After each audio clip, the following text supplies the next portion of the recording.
మన ప్రభుత్వంలో రైతే రాజు.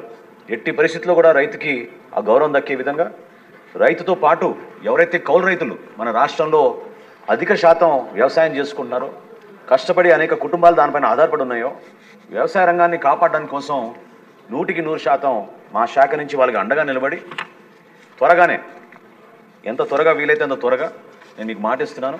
ఈ 674 కోట్ల రూపాయలు కూడా 10 రోజుల్లోపే మాకు వీలైతే ప్రతి ఒక్కరికి కూడా రైతుకి ఈ నిధులు అందించే విధంగా మేము అన్ని విధాలుగా చర్యలు తీసుకుంటామని మాటిస్తున్నాం అధ్యక్ష. అదేవిధంగా గతంలో ఉన్న రైతు భరోసా కేంద్రాలను ఇప్పుడు రైతు సహాయ కేంద్రాలుగా మార్చాం అధ్యక్ష. ఈ కొనుగోలు విషయంలో ఎక్కడ కూడా పొరపాటు జరగకుండా ఒక కన్సల్టెన్సీ టెక్నాలజీని ఉపయోగించుకునే విధంగా టీసీఎస్ ద్వారా పారదర్శకంగా, ఖచ్చితంగా ఇందాక సత్యనారాయణరావు గారు అన్నట్టు మండలాలు దాటి వెళ్ళిపోతున్నప్పుడు రైతుకు చాలా ఇబ్బంది కలుగుతుంది అధ్యక్ష. ఆ మార్పు అనేది మీకు ఖరీఫ్ సీజన్ కల్లా 100% ప్రతి రైతు కూడా సంతోషంగా ఉండేటట్టు మేము ఆ చర్యలు తీసుకుంటామని మీకు మాటిస్తున్నాం అధ్యక్ష. తేమ శాతం విషయంలో కానివ్వండి, లేదా అక్కడ సిబ్బంది సరైన రీతిలో స్పందించకపోవడం, ఆ విషయాలు కూడా మా దృష్టికి వచ్చినాయి అధ్యక్ష.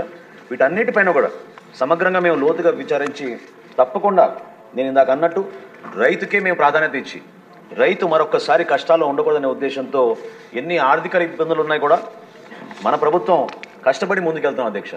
మొన్న తూర్పుగోదావరి జిల్లాలో కాకినాడలో పర్యటించినప్పుడు నేను మాటిచ్చాను అధ్యక్ష. చాలామంది కౌలు రైతులు అడిగినప్పుడు మొట్టమొదటిసారి ఒక గుడ్ విల్ జెస్చర్గా మా కార్పొరేషన్ తరఫు నుంచి మేము టార్పాలిన్స్ కూడా మొట్టమొదటిసారి రైతులకి మేము ఉచితంగా సరఫరా చేయడానికి ఒక ట్రయల్ బేసిస్ మీద ప్రారంభిస్తాం.